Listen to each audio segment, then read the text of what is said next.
Yeah, my name is Reverend John Ibrahim.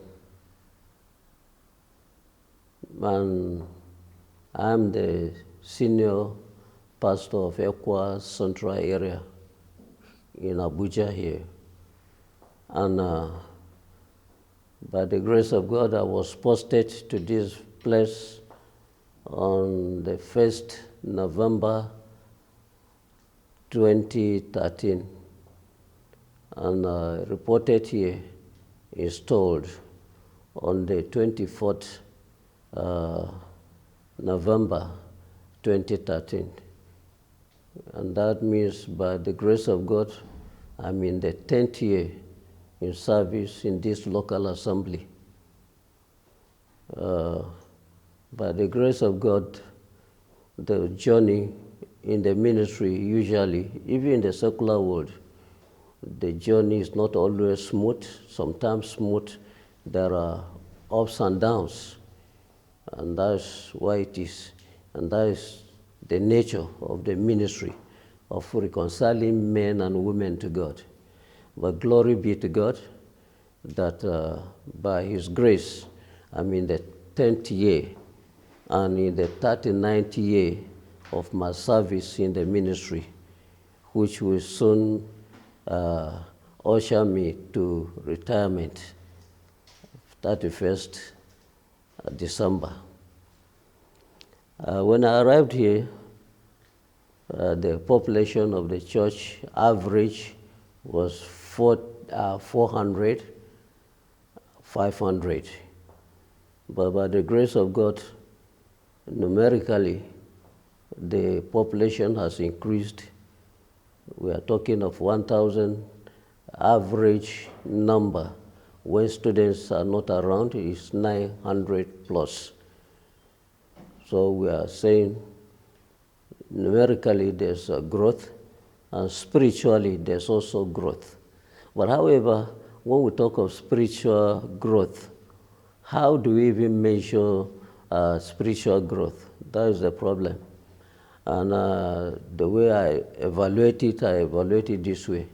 I look at the fruit of the members of the church, and I can see how involved they are and the zeal that is there in them. And I can see the outcome of the word of God that has been preached. I could see change in the life of people, and that's how I can say I'm evaluating the growth spiritually. But however, the best evaluation of the spiritual growth comes from God Himself.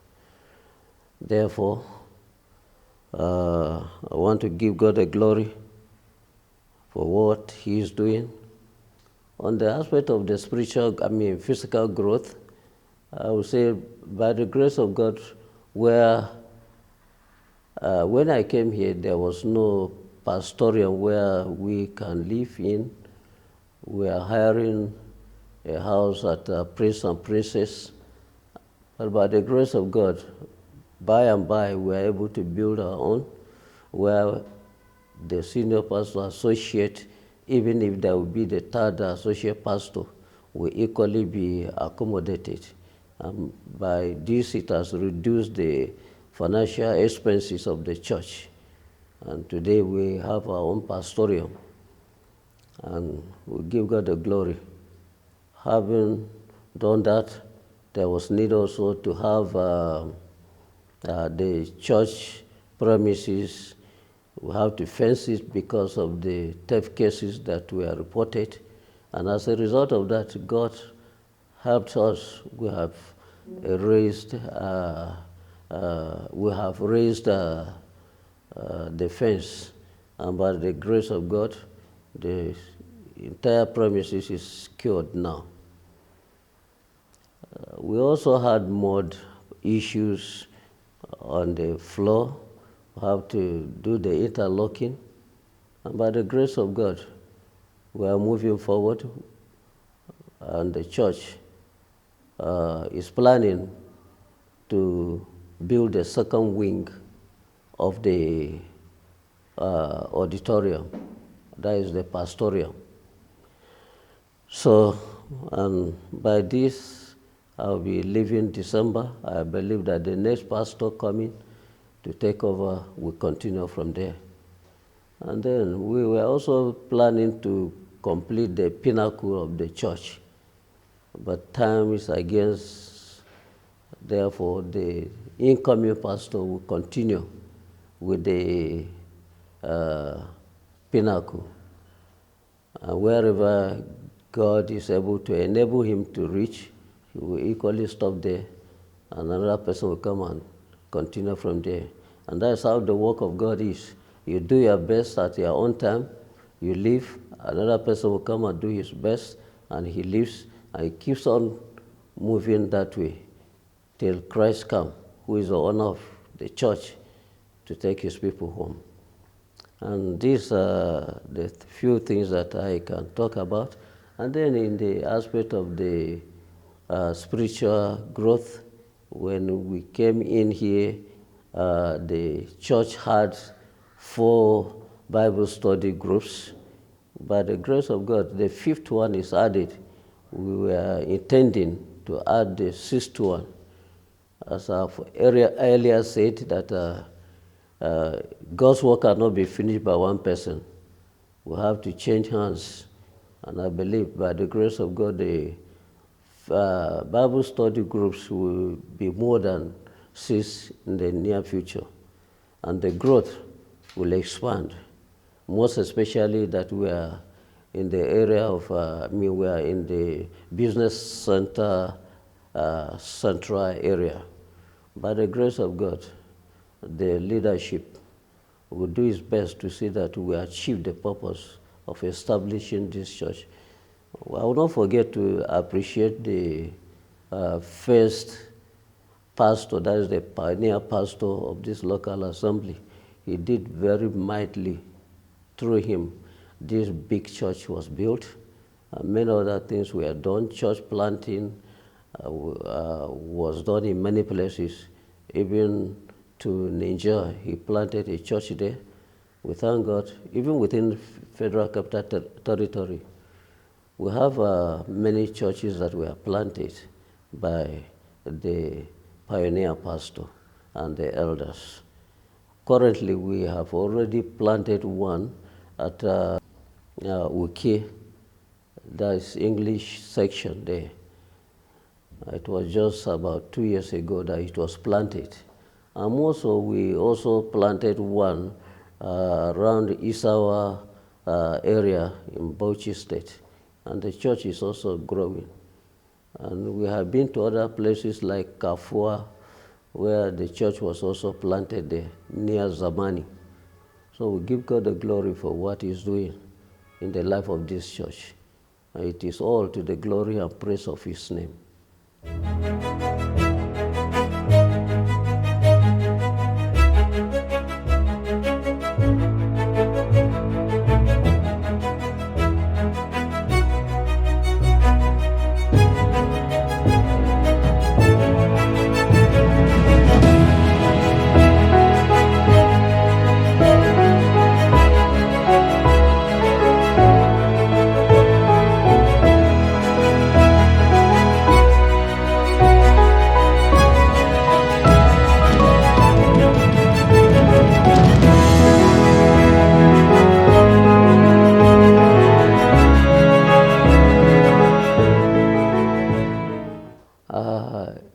In the early years of my ministry on life, in fact, the issue of my employment, it was not an easy thing. I was ready to serve the Lord, but however, not in the church, but in schools, that is public schools. So, but as the Lord will have it, my father, his interest was for me to serve in the church. And because of my temperament, I felt that I would not be able to lead in the church. But with prayers and persuasion from my parents, finally, I had to take an appointment with the Niger DCC then, just for 3 months. And after that, we just leave and go to public school. But immediately I arrived at the station, I discovered that there was great need. And my motto in the school was that wherever there's need and wherever the Lord will send me, I will go. And this was the place that there was need, and this was the place the Lord was sending me. I have to withdraw my application for my acceptance letter for 3 months to serve. Then I wrote another letter that I will serve with them continually. And by the grace of God, today I am 39 years in the ministry. Then the ministry, in fact, the relationship between the pastors then was more cordial than what it is obtainable today. The staff, in fact, we are living together as I was teaching in one of the Bible schools in Adunu, in Niger, DCC. In fact, the relationship between the staff was so cordial. We are just living as brothers and sisters, as staff. There was no doubt that we are enjoying our ministry. And when I think of today, I discovered that it would be very difficult to get those days again back. In fact, it was very, very interesting. But today, it is not the case. So when I say today is not the case, the question will be, what is the cause now? In fact, there was unity, there was one, we had one purpose, and we are pursuing one goal so that we will be able to realize the goal that God called us into the ministry to achieve. But today, sometimes the harmony is no longer there. Selfishness is coming in, flesh is coming into the ministry. The unity that was there that time is no longer there. So when I remember those days, they were good days in serving the Lord. These days is the opposite.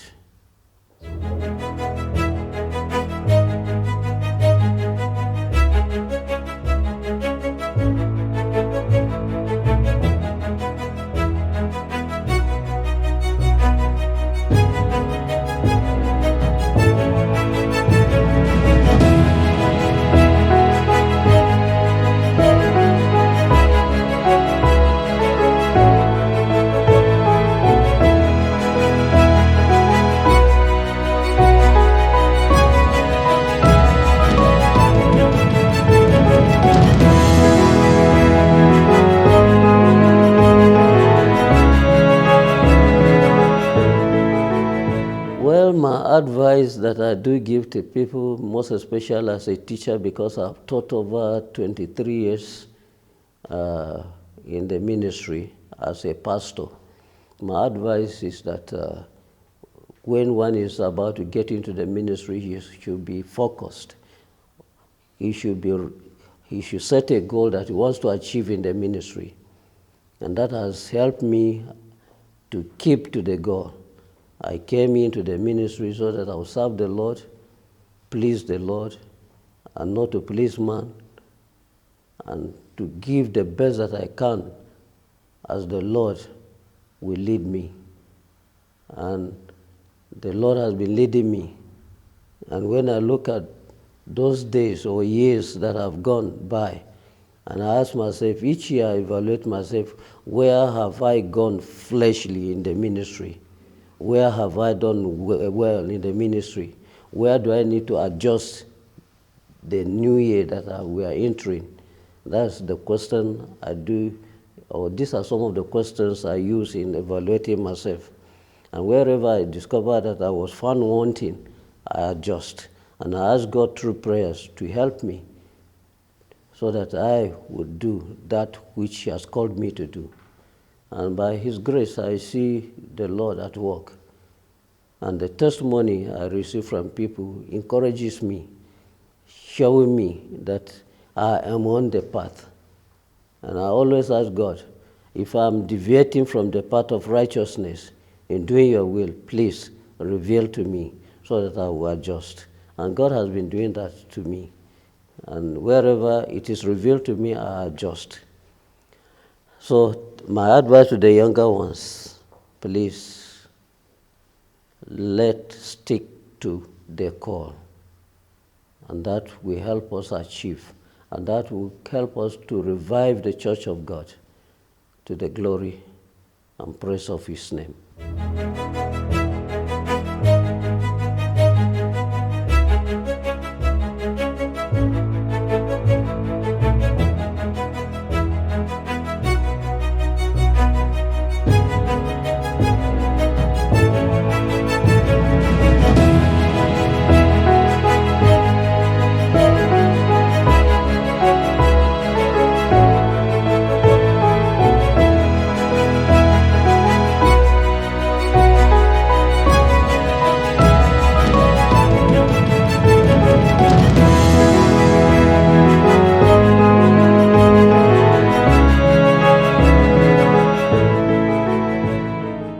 Another thing I talked about is that first, they should shy away from money that does not belong to them. They should not eye it.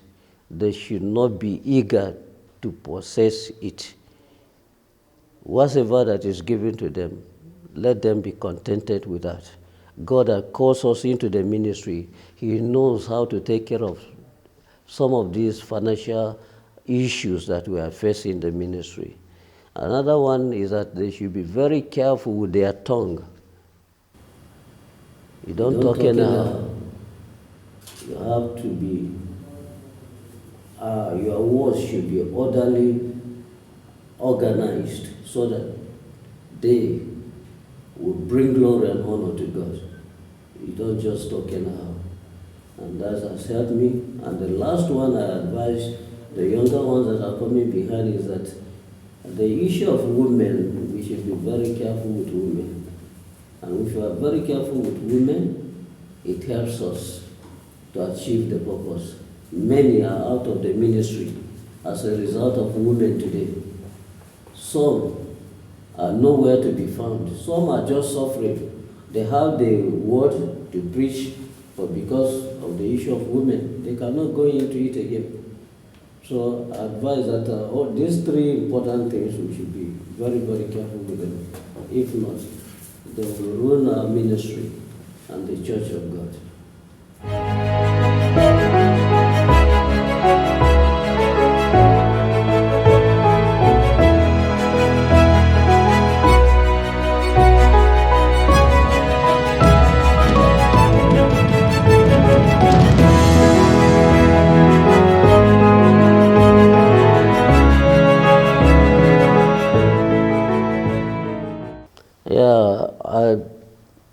Before I get into the ministry, I taught as a primary 7 teacher, and that was with the government, local government of Nasarawa State. Then it was Plateau State. Then after teaching there, I taught for 1 year. Then I have to attend Teachers College. After Teachers College, I came out, I taught again 1 year. I went to seminary. That was the change of cadre from there to Bible school. And the first station was Ekwa Bible Training School, Adunu, in Niger State. And that was under Niger DCC. That is Niger District Church Council. There I taught. In fact, I was not yet married, and I thought I was a young man, and the students were enjoying me. And those who were elderly people were just me as a small boy. But those youth were always enjoying me, were moving together. Since I was not even married, some of them became my friends among the students. Till date, they are my friends, though they are today pastors. So that experience in the first station was very, very encouraging. And that moved me to finally submit to teaching in Ekwa Bible Training School, Adunu. I spent just about 6 years there. Then I went to seminary again to add more knowledge in the Word of God, where I read administration, that is BCM, bachelor degree in church ministries. Then I came out. There was need in Abuja, in Ekwa Church, Buhari. They needed a pastor. And I was called while I was still in the school if I would not mind to come to be a pastor in that church. I accepted the offer. When I accepted the offer, I was posted to Ekwa Church, Buhari. And there I served the Lord as a pastor. And I stayed 4.5 years there. And by the grace of God, we were able to start an English church there. I became a full-fledged local assembly. Today, Ekwa Good News Buhari is a product of what God was able to do through us to establish that local assembly. It is one of the growing churches today in Buhari DCC. So our ministry there was very, very encouraging. The Lord was encouraging us through church members, through the elders of the church, of the testimony they were giving. That encouraged us to do more or better than what we were doing. And with time, there was need again to be transferred because there was need at Ekwa Bible Training School, Karu. The school was there. The leadership then at the DCC level, Reverend Dauda Maman, came to me. He was among those who employed me in Ninja DCC. When he came to me at Buhari, and he was the chairman of Abuja DCC, he called me and said he saw what we did at Adunu as a teacher, and their school here seems to be dying out. Can I come to assist? Because they saw what I did at Adunu, they believed that what I did at Adunu, I will equally do it at Ekwa Bible Training School here in Karu. I said, well, my motto is that wherever the Lord sends me, I will go. And I told him, if that's where the Lord wants me to serve him, I'm ready to go. He now said, the Lord needs me there. Now he said I should apply, that I want to go and teach in that school, of which I did. Then 1st January 1995, I was transferred from from Buhari to Ekwa Bible Training School, Karu. And truly, I served the Lord there. As I earlier mentioned it, in the ministry, Pastoral Ministry, it is not always smooth. There are ups and downs. There are trials and temptations. There, in fact, there were a big challenge of the school not being fenced. As the Lord would do it, he used a German church to send 1 million naira to the school. And we used that 1 million naira to fence the entire school. And that was the beginning of the development of the school. And that also moved me. Since the comment people were making, and I had the comment, I was encouraged to do more. And that's how we went through. And we developed the church, renovating the classrooms, staff quarters, and so on, building new classrooms. And by the grace of God, I stayed there for 18 years as the provost of the seminary till 2013, when I was transferred from there to Ekwa Church, Ajata. At Ekwa Bible Training School, really I enjoyed the fellowship of staff and students.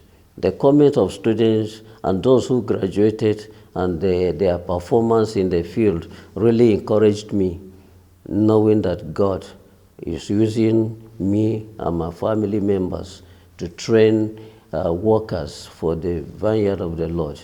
So that encouraged me. And as I was transferred to Ekwa Church Ajata in Kurudu LCC, in Garki DCC, I only spent 8 months there. But within those 8 months, we were able to build 4 classrooms for the children, because children Sunday school, children's section, they were not having classes. So we decided to build the 4 classrooms there as a teacher, so that on Sunday they will come for their programs, that is children's church. After that, on Monday to Friday, they can use those classrooms as teaching classrooms. So from there, we built 4 classrooms. By the grace of God, it has become a full-fledged primary school where children are being trained, not only from Ekwa, from other denominations. So we give God the glory. We really enjoyed the 8 months we spent there with the congregation and the society, the community over there. Then we were transferred there on the 1st November, as I mentioned earlier, to Ekwa Central area. In fact, we thank God for all that He's doing. We are really enjoying our services here. It doesn't mean that there are no ups and downs. There are, but God is seeing us through. By the grace of God, on the 31st of December, we will be retiring. And with what God has done and what we are seeing, and the testimony from the fellowship groups, from members, in fact, we are encouraged. We just believe that God has used us to do what He sent us here for. And we believe that that's not the end. We'll continue in a wider perspective of the ministry, because here we are limited to a particular place. But when I retire with my family members, we'll go to a wider perspective. We will no longer be limited to a particular place. I'm also, as a teacher, I've been involved in teaching ministry, teaching at the Igbaja extension, teaching at Jos Theological Seminary Extension Campus, teaching at Theological College, Karu. I take some courses. Even right now, I've been assigned some courses that I will be teaching immediately after the retirement. So that's what the Lord has done so far in the stations that we have served. I will give Him the glory.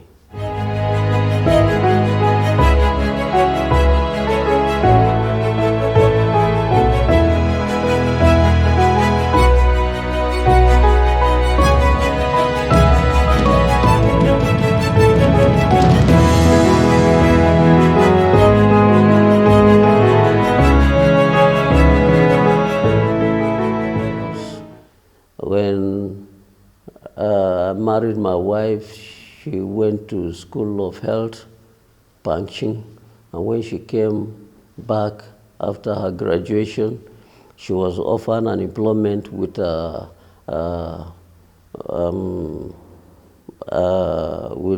health sector, and she was posted to a comprehensive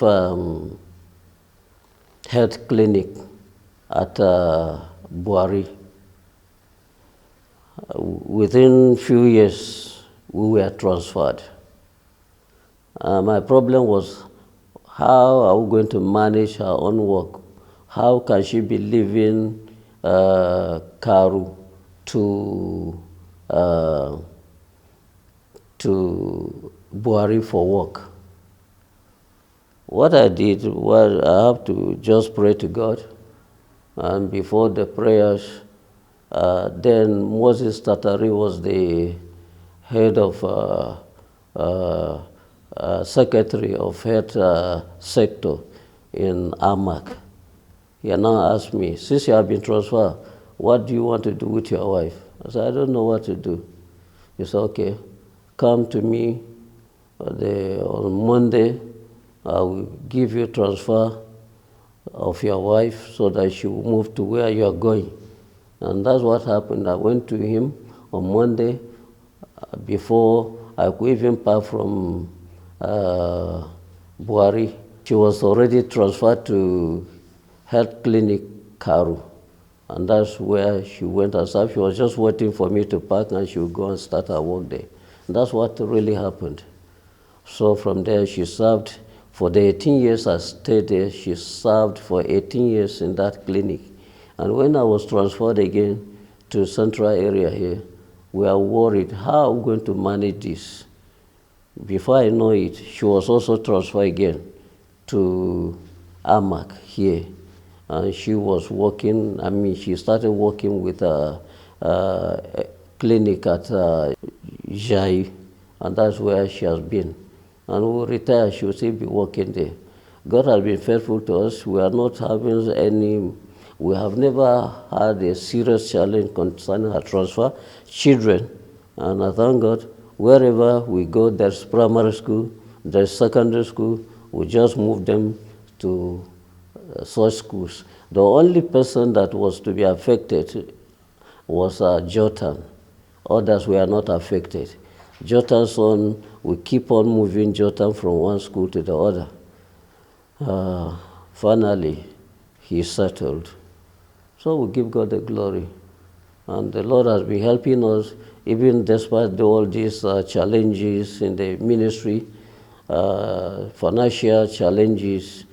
By the grace of God, we have trained our children to the level that they will not blame us few years to come. We have 2 graduates now in the house. Now we also have Salem, who is now reading her nursing by the grace of God. She will finish next year. And after that, Godia is there. By the grace of God, she is now pursuing her HND. And then Sentiki, she is also in her 3rd year now at the University of Kefi, that's State University. And Jotam, by the grace of God, he will be writing his WAEC next year. So the Lord has been so faithful to us by providing their school fees.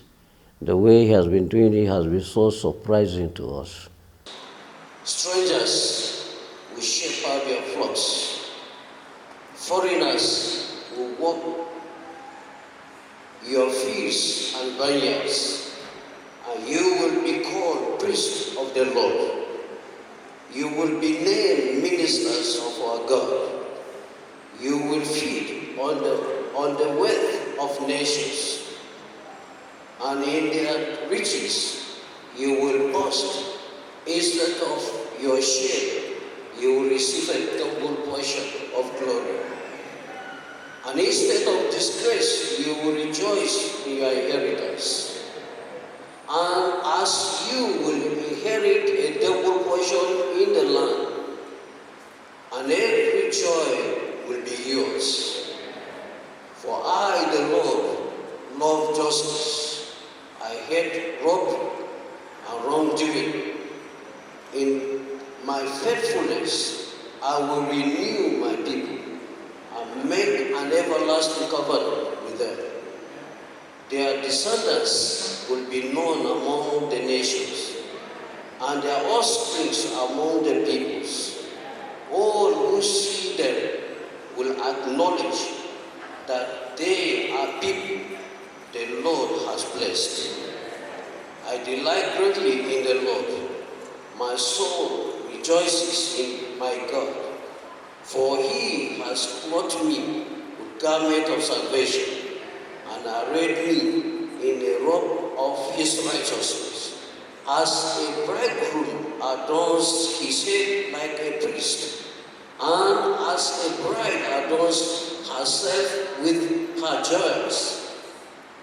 For as the soil makes the sprout come up, and a garden causes seed to grow, so the sovereign Lord will make righteousness and priest ranked up before all nations.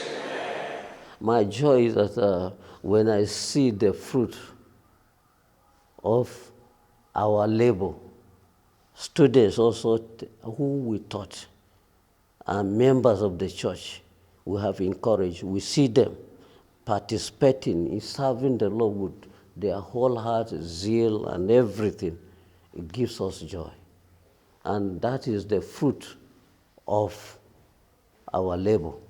That's my greatest joy. When I see students preaching, teaching, encouraging members just the way I will do, I feel good. And I just felt the whole world is given to me. That's my joy. But when I teach, I see people not not taking that into heart and living. It pains me. But the few that we have taught, God has been using them. And today, they are even better than us. And that's what we desire, that our students should be better than us. Like the student I trained at Adunu, encouraged him to go for further studies. He went, truly, as the Lord will have it. At the time I was leaving Karu for 18 years as the principal, it was my student who took over from me. He took over from me. I handed over the mantle of leadership to him, and my joy was complete. By the grace of God, as I'm leaving Ekwa Central area, it is Reverend Dixon also who has been my associate that I'm handling the mantle of leadership to. That's my joy. So these are some of the things that causes joy in me, and when I see the fruit of our labor here on earth.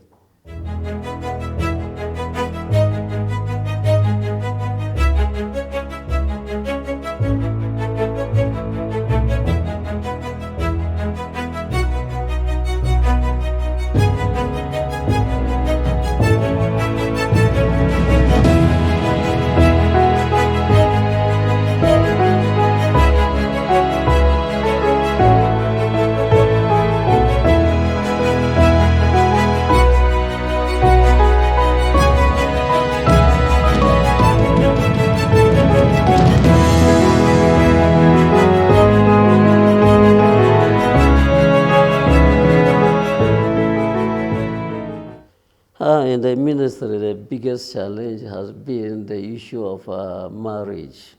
That is very, very important. It has been a big challenge. In fact, sometimes when a couple is there, you're advising them, counseling them, this is the way they should go, but because of their own selfish desire, they will still go on to do what they want to do. And after that, when there's problem, they will still rush to you. Some, not by us that counsel them, by other pastors, they counsel them.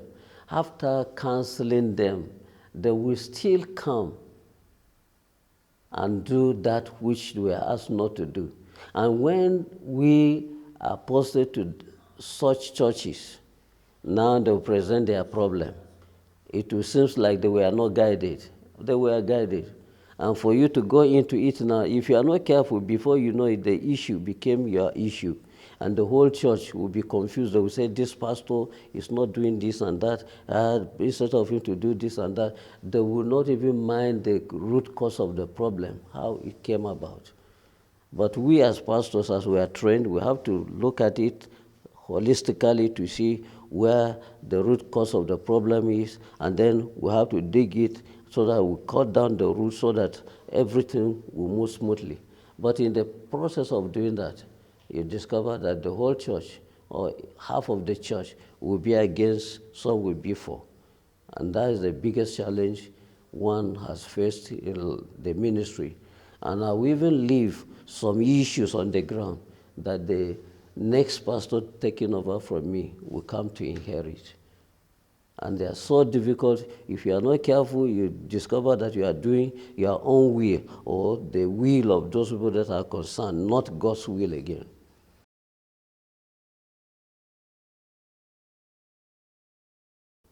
I pray to God, whether I like it or not, criticism must come. And if they come, what do I do? Lord, help me. In the past, when I started, I would react negatively, and sometimes I would talk in a way that I'm not supposed to talk as a child of God and servant of God.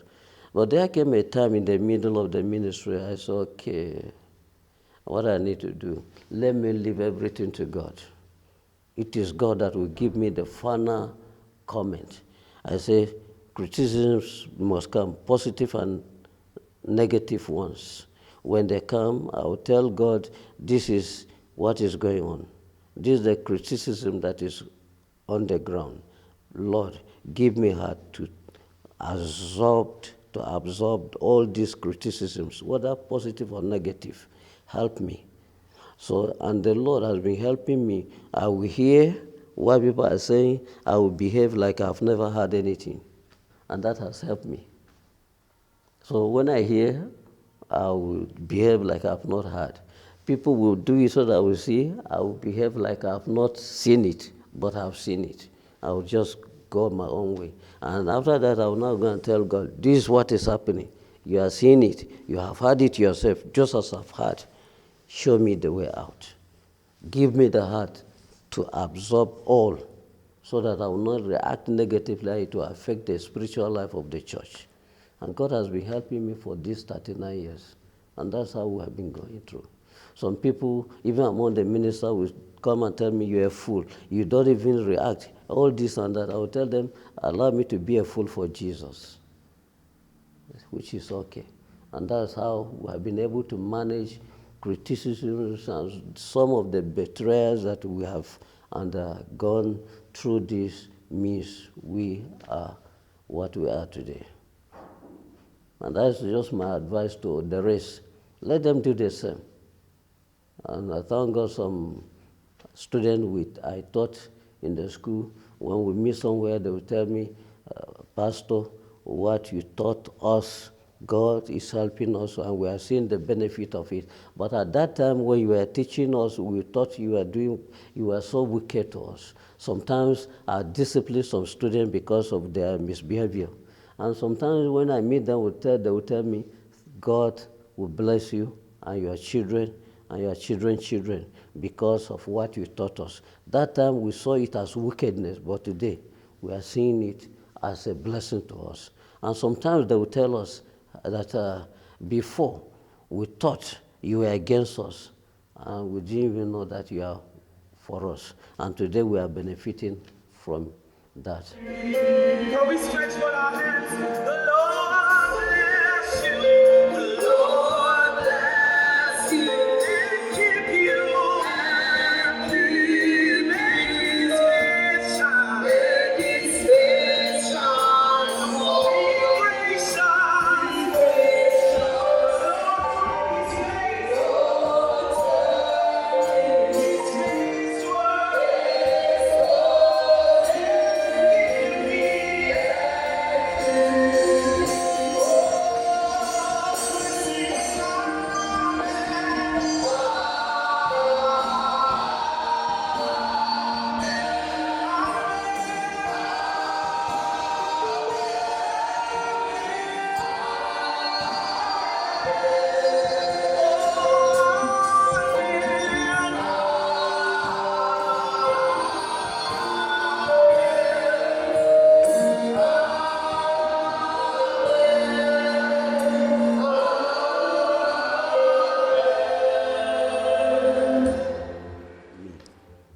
That which they have seen in me, they should put it into practice. I imitate, my desire has been, Lord, help me to imitate Christ, as Paul imitated Christ, so that I will be able to tell the congregation, do as I did. My advice would be, let us hold on to Jesus. If you have Jesus, you have everything. The joy is there, the peace is there, understanding, wisdom is there, how to go about life, how to go about spiritual issues in life. If it is money, if you have Jesus, he owns everything. Money, wealth is yours. It is not that you accumulate it and you see it. As I am, I see myself as a rich man. Not that I have, even in my account, I don't have up to 100,000. But yet, I see myself as a rich man because of the joy of Christ that is in me. So that is my wealth. Christ, hold tight to him till he comes. Don't go after others. Don't do as others are doing. Single yourself out, just as Daniel singled out himself, and click to Jesus to the end. And the testimony is there. The 3 Hebrew boys again, their history is there. It's written there. I do discuss with my wife how I wish there would be another world that would be created so that the story of Paul that is read today in churches, my own history will be read in churches. She will just laugh at me. So let's hold on strongly to Christ to the end.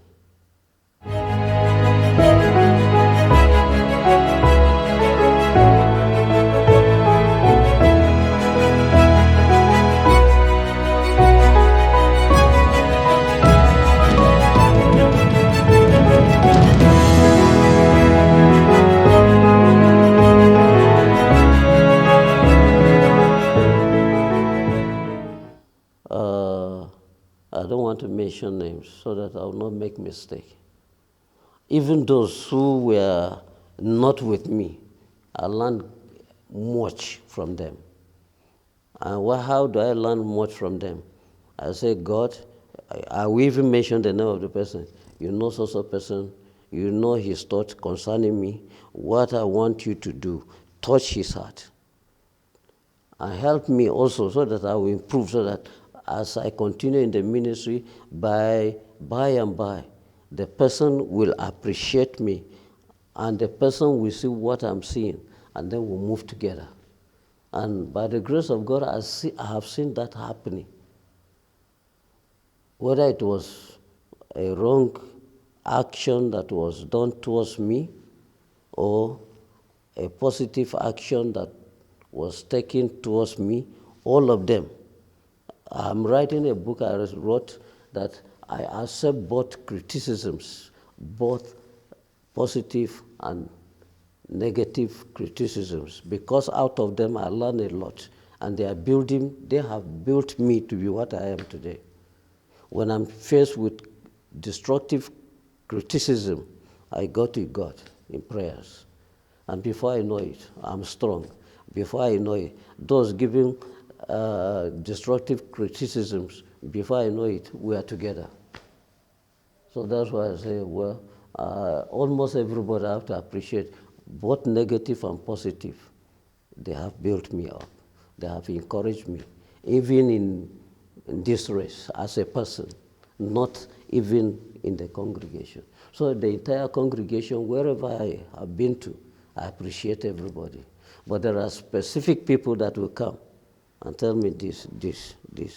I also appreciate that. I don't want to mention their names. Yeah. But I've been telling them one by one. I thank God for your life. Thank you for your contribution towards my ministry, this and that. I tell them one by one. That's why I don't want to mention them now here. Thank you.